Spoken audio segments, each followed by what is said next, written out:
In this video, I will demonstrate how I work around shoulder and chest area. This person complains tightness around this area and he wants to have more breathing on the top of the chest. Let's check his mobility. He is a little bit tight. He's pretty much flexible, but I want more. And I asked him to inhale. He's very good, but we want more space here. So we want more inhale here. He is good on the chest, lower chest and arms. But check it here. Okay.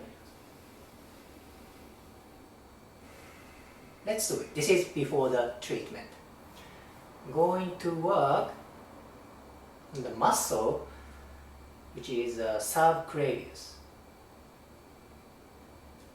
This muscle is very important for clavicle movement and thoracic movement and stabilizing here.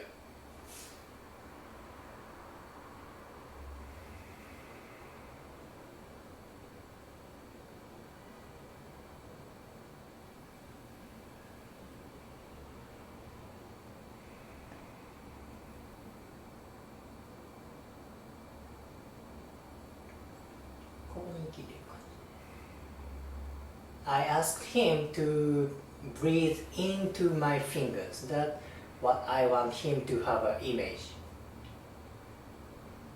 Good. Next muscle is pec minor. This is also important for thoracic movement and breathing. And also this is very important muscle for scapular movement, stability and shoulder movement.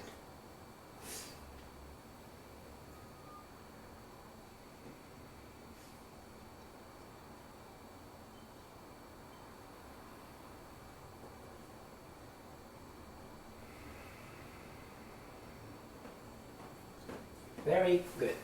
Now next one is trapezius. Right here it's kind of hard to see. Right here. Then I kind of rotate his neck. So in this position his right side trapezius is stretched. That means it gives more stimulus for myofascia of trapezius.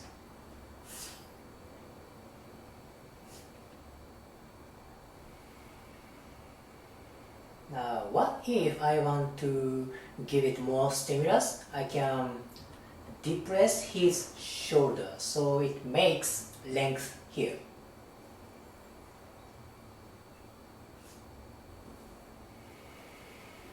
Very, very good.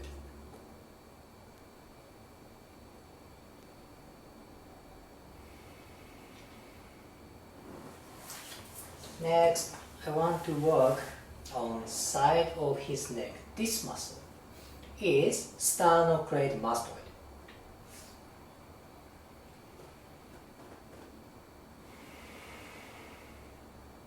Nice. Change of breath is very good indication for good change. I think it is very positive feedback for me.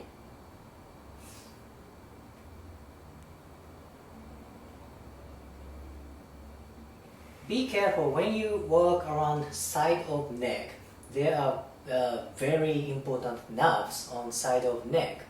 So I be kind of a little bit careful.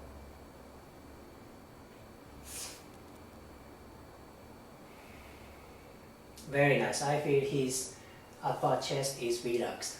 Why? Because sternocleidomastoid attaches on clavicle and sternum.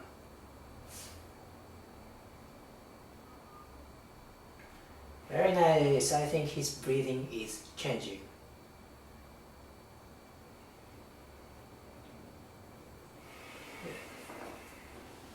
Let's check his breathing. See how much he can breathe in the top of the chest, upper chest. Okay. Now I will do same thing on left side. on subclavius.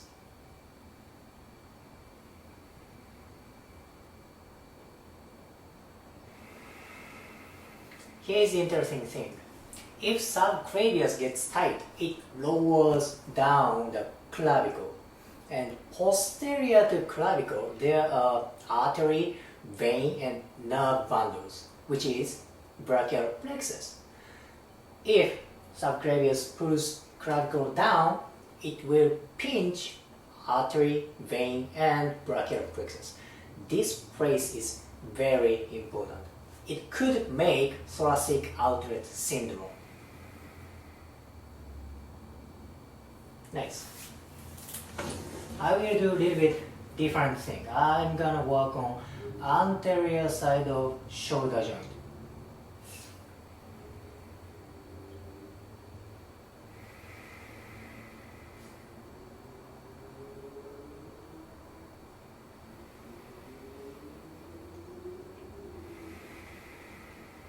Nice. The next one is on the back side. It's very hard to see. My right hand is on his rhomboid. I use my left hand to give more stimulus using my hand weight.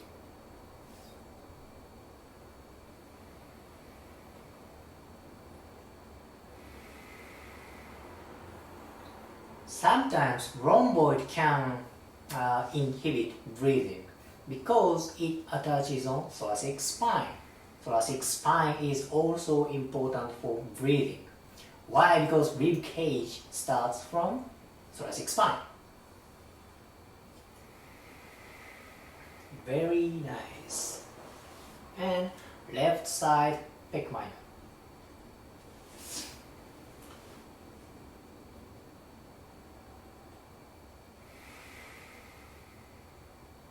Good. Left side changes quicker than right side. I think his primary tightness was from right side.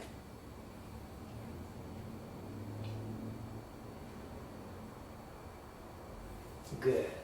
His trapezius is a little bit tight as well. My right side is on trapezius.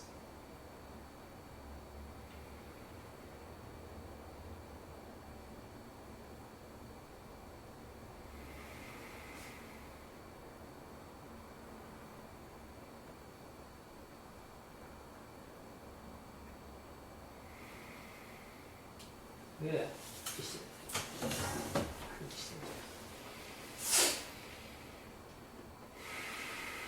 Very nice. See how his chest kind of swell three-dimensionally? Good. Little bit more work on deltoid.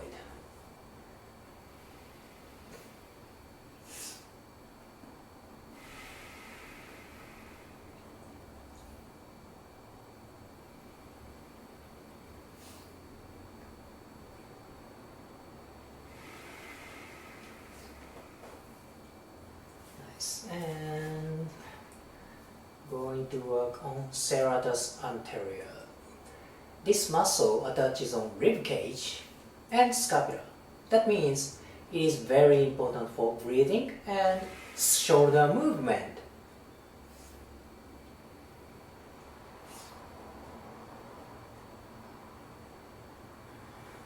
Good.